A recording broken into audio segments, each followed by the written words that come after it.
Begin with security concerns and a rather sad development as suspected Boko Haram terrorists have shot dead 3 students of Faudia School in Gaydam local government area of Yobe State. Local sources in the community confirmed that the assailants pulled the 3 students from their rooms before they were shot. The attackers were said to have arrived at the school on motorcycles at about 4 a.m. today, shooting sporadically.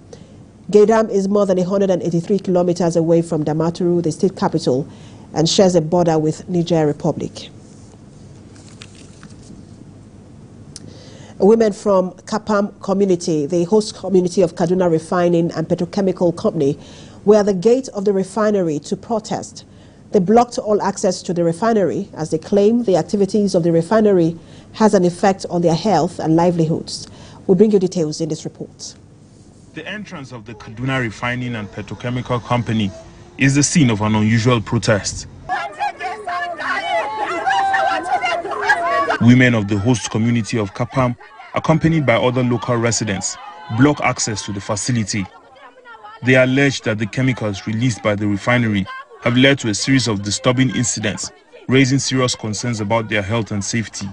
Our animals are dying. Yes. Our crops, all, if you go inside and check, you see what is going on. We inherit what is not good, and they refuse to come out to talk to us. We are angry. We will not let anybody in.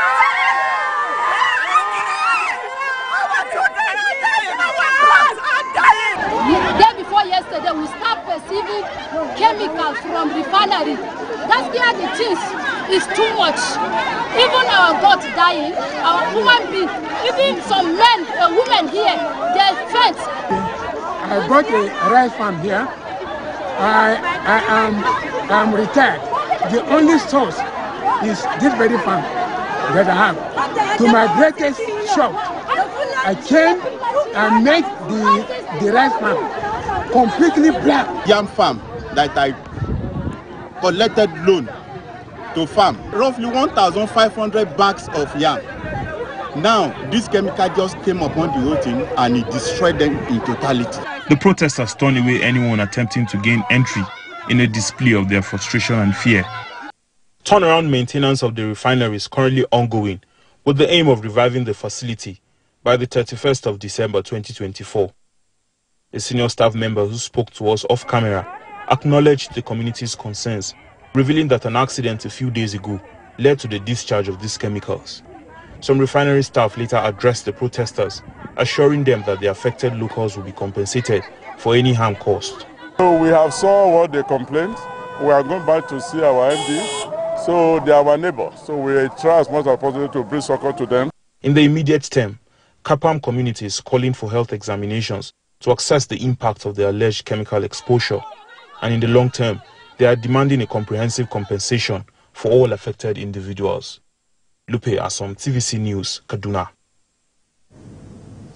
Now to Kebbi State, where the State Emergency Management Agency has distributed relief materials to flood victims in Magaza community. Other areas affected by flooding in the state includes Dangona, Unguwa Kalgo, and Unguwa Jeji in Kalgo local government area. Hawa Mohammed reports. The distribution was for households affected by the recent flooding in the areas and providing essential items to support their immediate needs. Some of the relief materials distributed include 200 mattresses, 400 mosquito nets, 210 pieces of blankets, 400 nylon mats. Some food items distributed include 80 bags of 10 kg of rice, 160 bags of 10 kg of beans, 160 bags of 10 kg of maize, 4 bags of salt, 12 cartons of Maggi cube, and 8 cartons of vegetable oil, and also 3 wooden canoes to help transport those stranded and have been cut out by flood waters. During the disbursement of the relief materials at the SEMA store, the chairman, Muhammad Bello Yakubu, urged the flood victims to ensure good hygiene and keep their surroundings free from dirt to avoid an outbreak of communicable diseases. He advised those still in flood-prone areas to relocate to safer zones.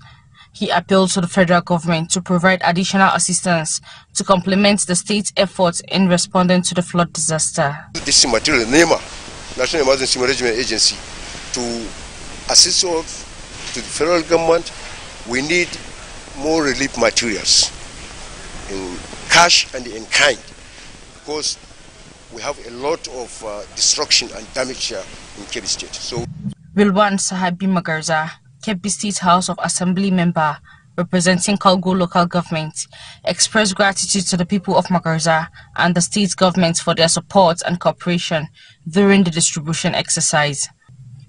He called on the people to be patient in these trying times, while also urging the federal government to complement the state government's efforts with more assistance to alleviate the suffering of the flood victims. His Excellency Dr. Nasir Idris Korongodu have done just that.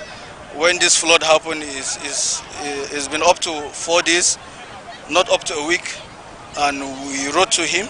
And as you can see behind me, you can see what he gave us to bring to our people. So I assure them, not even flood, whatever it is that we write and we give to the governor, he's always willing and he's up to the task. Hawa Muhammad, TVC News Kebbi. Now, 2 persons from the northeast of the country have joined a forum in Abuja to recount their experience in searching for their missing loved ones. The forum, organized by the International Committee of the Red Cross, was to mark the International Day of the Disappeared. Sifon Essien reports.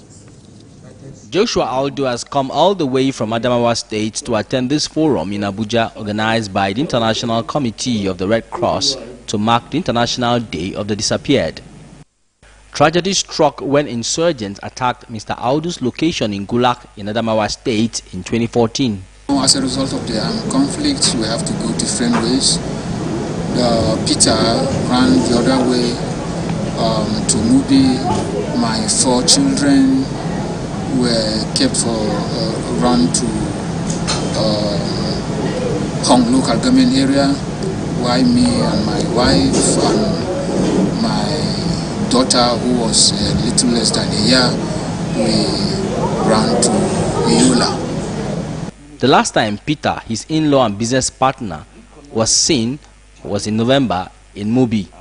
Just like Mr. Audu, Kautome Kachala is still searching for 3 of our children and 4 other children of our sister who went missing after insurgents attacked their village in Kukawa, Borno State in 2014. My one 3, my sister and 3 older. The forum provides them the opportunity to share their pain, made worse by the uncertainty from the whereabouts of their missing loved ones. For the family of the missing persons, the disappearance of their loved one is not an incident of the past. Every single day, without answers, they live and cope with the uncertainty of the fate of their family members. There are different provisions regarding missing persons. Now, there is need, first and foremost, to ensure that these provisions are, first of all, harmonized. Then from the harmonization, we now begin to think of those structures that could be put in place to ensure that their situations are alleviated. According to the ICRC, there are more than 24,000 cases of missing persons, mostly due to the ongoing conflict in the northeast of the country. The trauma the families of the missing persons go through is one the ICRC says will not be healed by the passing of time, but only answers will. Sifon Essien, TVC News, Abuja.